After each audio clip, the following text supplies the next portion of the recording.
Hello, Jason here from Instruō. I'm a synth designer and musician based here in Glasgow.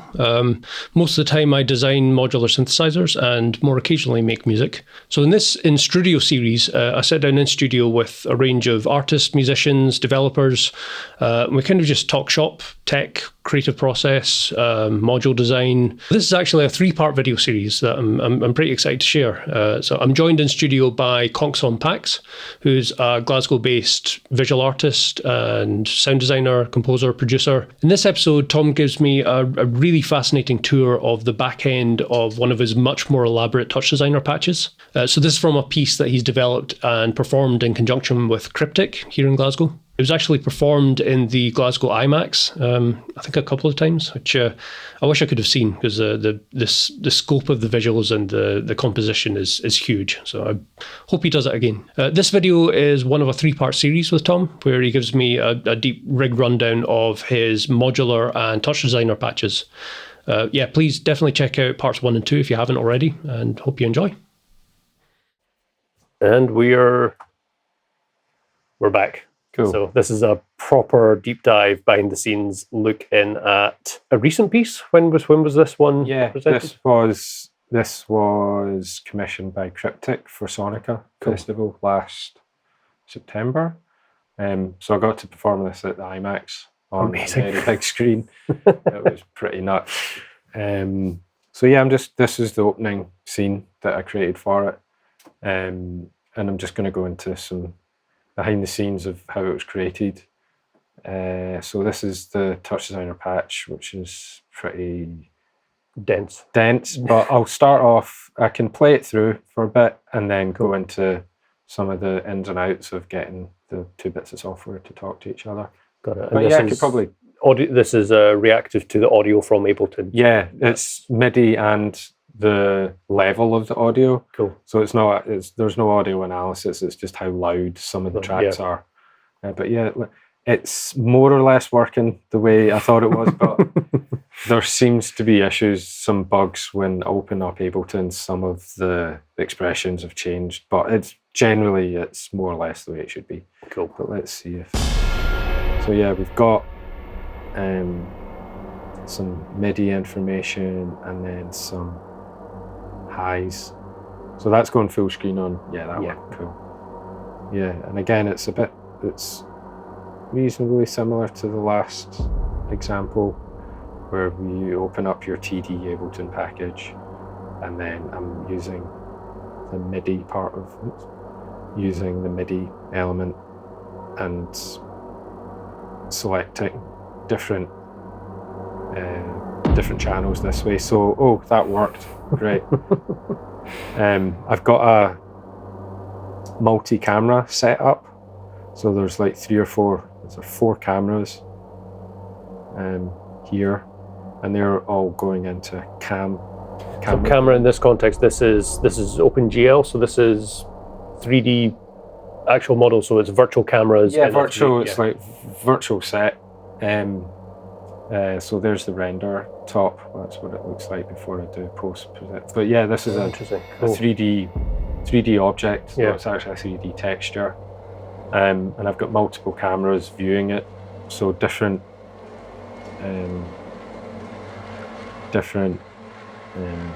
angles, like zoom a close up, and then a different, like rotated a little bit, and then a further away one. And I thought it would be cool just to get, how do I get it so when the kick happens it changes. So I've got, what have I got? Yeah, I've got a channel in Ableton just called Cam, and it's just a MIDI note every time that boom happens. And then with Ableton MIDI, I've selected the Cam, and you select the TDA MIDI device. If anyone wants to learn how to install this, there's 2 or 3 videos online that go into just using MIDI's the easier part of it. So then I've selected the note. That note is here, similar to our last chain, and I've connected it to a count, chop that is set to loop min max. So every time it's triggered, it goes, well, it's not actually working, but it will go from 1 to 3. Oh yeah, it should work. Yes, it's just a bit temperamental with velocities, like it was working a second ago. But then that count is attached to the index. It's like a crossfader. So I've got 4 cameras all going into the camera blend.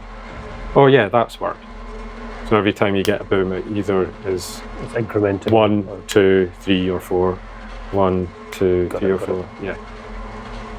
So that's how the camera works.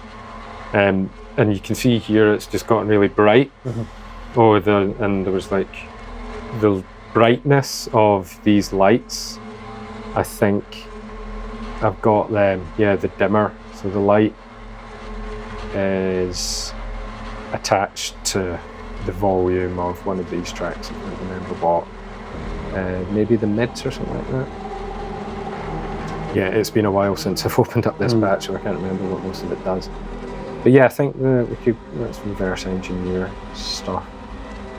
So Ableton track is dealing with the audio levels, like how loud things are. And I'll see what I've actually got. Oh yeah, it might be that one. So yeah, they've used the select chop just to isolate the volume. Oh yeah, I've actually named So it. that Ableton chop there, is that something that's specific for Ableton Live, or is this a more generic? It is. Yeah, these are inside you find this up in your palette browser. It should be tools. Oh yeah, TD Ableton. And you can select, and then if you drag in the TD Ableton package, it's like a repository of all of the devices. Amazing. So if you go in here, is that native to Touch Design, or is this like a third-party app? This is a third party. Got it. There's one for Bitwig as well that's recently new. That's new.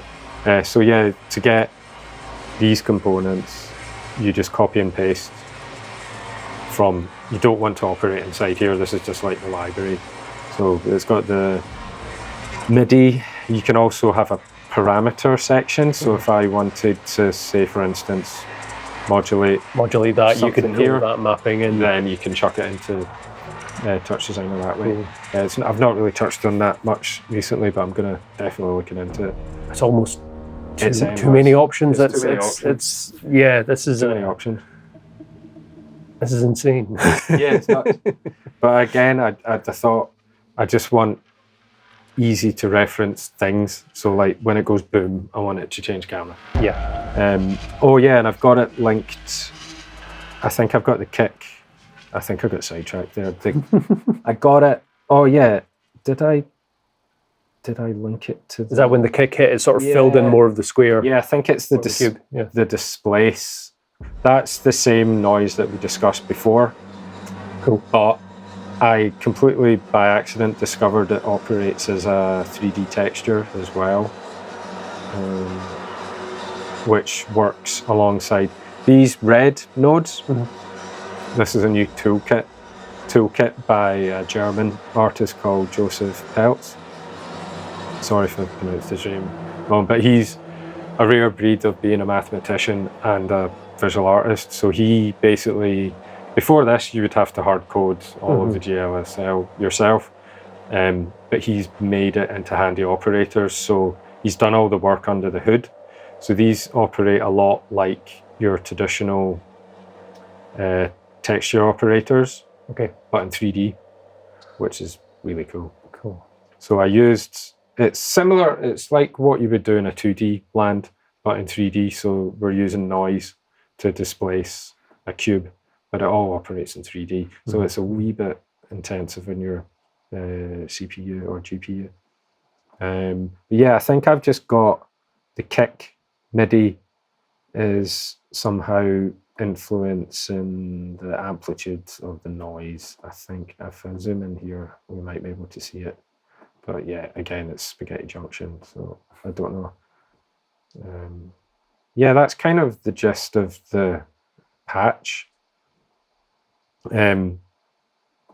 So, another thing is whatever you do, don't change the order of your tracks in Ableton once it's in. So that's one of the fixed structures that comes into the Ableton. Because it means that all your expressions will be wrong, and I've done that once or twice by accident, going, I'll tidy up my Ableton patch, and then it's ruined everything else next door. But yeah, this is like, so we've got the 3D texture, and I think I can't remember.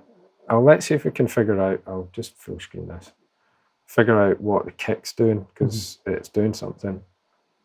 Have I named these properly? No. What's that going to? Yeah, God knows. I've got the kick influencing the amplitude or the density of the noise, so that's what it gets. And I've also got a particle system that might not be working properly, but the particles GPU, that's a it's an inbuilt particle system that comes with Touch Designer. Okay. And it itself is a like sub patch of it, so it's not just a hard coded. You can go in and modify it, but it's available in the palette as well. Cool. So where is it? Palette browser. Yeah, particle GPU is here, and it's just a good starting point for particle systems. But yeah, I think I did a little bit of fancy compositing with this, so I can have more than 2 things being rendered. So I had to do a bit of research and discovered that if you use a normal render top, that's focusing on that. Yep. But the render pass top, where is it? It's down here somewhere. Yeah, the render pass is for rendering the particles. Okay. So it's like real-time After Effects. You have a mask layer and you can composite stuff in, because as you can see, these particles are actually existing in the right 3D space. So that's masking it, which is really cool. And then used some ambient occlusion. This eats up memory, adding the subtle shadows in between the that might be a useful detail to hone in on for anyone that's on the nerdy side of curiosity of this. What is the spec of your laptop that you're able to run all this real time? It's like got an NVIDIA graphics card, i7. Yeah. I think it's got like 64 gigabytes of RAM. I can't remember. I got it last year and I've instantly forgotten all of the details. It's already... I'll pester you later for the spec, and we can put that into the description. Yeah, it's still... Stuff like that is always useful too. Still not fast enough for doing 3D textures. But yeah, to get this kind of slightly stylized, realistic look, I'm lighting it with an HDRI of a cave, which I really like. Let's see. Yeah, so that's the HDRI image. Okay, so is this HDRI is a new term to me. So is this kind of akin to, I guess, almost like an impulse response, where you've got the response the light of a room. This is the actual light of a 360 photo. Yeah, it's high dynamic range, and then I think I've color corrected it a little bit so you can change the brightness. Got it. So so I guess to a degree the lighting will be affected by just so you can see if I turn the reflections up on that. Right. Would you would see the texture? So it's good. It's coming from a 3D background. This is how you'd light 3D scenes. Right. And then you have to make sure the projection is a cube map, so that it just means it's right in space. Yeah. Let me see if I can just show you. I can't remember what. Oh yeah, so here's reduce the roughness to 0. Right. You're able to see more of the raw stuff. Yeah. Well, that's quite nice like that. Is it possible to restart the Ableton patch, and then we can sort of see it responding? If it actually works. Oh yeah. Yeah. You can even change the color. That's blue. Oh, that's a bit cheesy. I can ruin it now. I don't like it being too reflective. But yeah, it's amazing. Real time, you can just, if you like it, change it. Oh, that's cool. Yeah, I think it's not working, but I had the kick also. Oh, it does actually work. The speed of the particles Oh, the velocity goes reactive goes faster for a X amount of time when they're triggered by the kick. So it's just little details like that kind of cool. What was the tab? Oh yeah. I guess like the real beauty of this is that it'll be different every single time. You can restart the track in Ableton, but visually it's all dynamic. There's enough chaos and randomness that it's jazz. It's based around the same form, but it's gonna it was a bit of a character each time. pain though when I had to bounce out a few takes so because getting the right camera was kind of potluck. But I think the more I work at it, the more control I'll have over what happens when. When you're doing something like Cryptic, like is that running live from the whole sessions, or do you render out and not a chance? No way. Because it's just a bounced MP4 that I'm playing in Resolute, but then I'm improvising with the modular over the top. That's where our bar comes into play. I've loaded it with lots of samples that I used in the original composition. I mean, like there are levels of real time when it comes to things like this. I remember hearing about. I tell you what it was. There was a Spider-Man musical on Broadway in New York at one point, and I got to speak to one of the production designers behind the production. Yeah, and it was so insane. Like they were using Mac Pros, like the fastest possible Mac Pros they had at the time, if I'm remembering right. And I think it was Mainstage, like the sort of Logic, like sort of real-time control branch they were using for that. So everything was cued from that, but they had a full duplicate of the entire rig.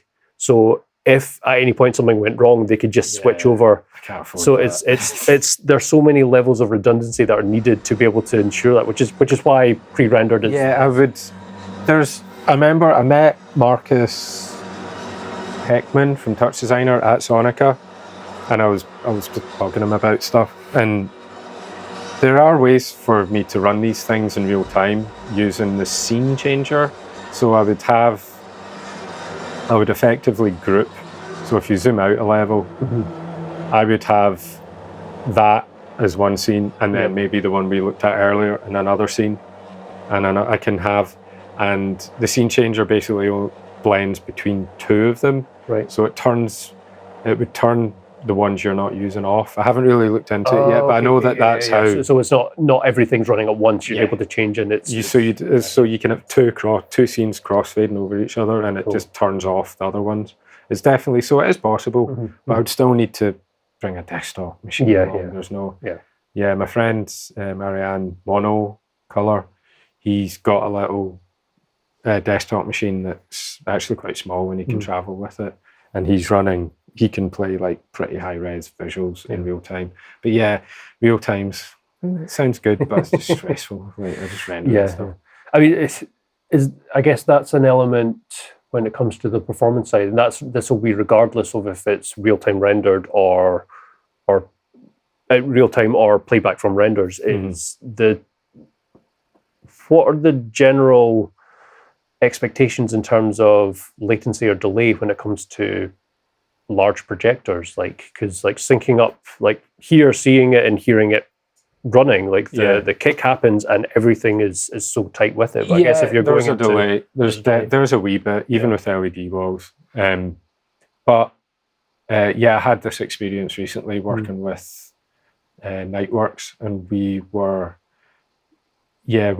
spent a while just working out, fine-tuning the latency to get it. The big kick is that, but within VJ software, there is a latency. Yeah. Like you can just nudge it along a fraction or two. And that was working with timecode, just to do stuff. Got it. Yeah. That was pretty cool. It was great. Yeah. That's. Yeah, I think. There's the dog. Well, my dog's come to visit. All right. You coming in, puppy? Hello. Good boy. Oh, you come to say hi? Yeah. Good way to end the video. think he's needing a walk. Cool. Well, this is amazing. Is this so you've performed this at Cryptic? Are there plans to iterate on this piece? Like, do you like revisiting works and like sustaining them, or do you like to just start from scratch? And been touring it a little bit. We did it in London, and then I did a dome version of it in Rome at my partner's festival. She chucked me in at the deep end and said, "You're doing it." So I was like, "Fuck! I need to learn how to convert this to dome." But I got some help with via monocolor. Basically, you just kind of add a projection top and turn it into a 180 sphere. Got it. But then there's like someone made a dome preview, so it distorts it a lot. But then you can also preview it because it maps it onto a semi. I guess it'll be so down to perspective of where you're viewing it from. Yeah. To be honest, getting a cube to look decent in a dome was not that fun. But the other more abstract ones that I did, where it was just the full thing was just like a moving painting, that came across a lot better. Yeah. Oh, that's really nice. I'm gonna save this as another version before blue. Cool. Yeah, that's the thing. You can tweak it forever, and then it just goes into rubbish. Yeah, so I'm performing it again in Portugal next weekend, and there's chat of doing it again at IMAX in May, but we're not sure yet. Yeah. Is that through Cryptic as well, or is there's some chat about that, but it's not confirmed yet. But I'd love to go back to IMAX because it's once you play it on the biggest screen and once you're like it's a projector, you're like it's not as fun. Cool. Well, thank you for this. This has been it's been a long time coming, but I think I've got many more questions for things. I think like you've done some sessions where you've come in and run what we call computer club sessions here at Instruō. So like folk being able to pick your brains on stuff. I've got some ideas that have already come from various topics that we've covered today of other approaches of integrating modular into that and seeing the way that Ableton's got its own interface, like API and chop. Like there's Touch Designer so open-ended. There'll be solutions that might cause more questions or more ideas. But I've got it's got me thinking. So nice one. Yeah, thanks for having me. It's been good to like. So much of this stuff just exists in my own head that I enjoy being able to talk about it. Cool. Well, thank you for watching. Cool. Cheers, guys.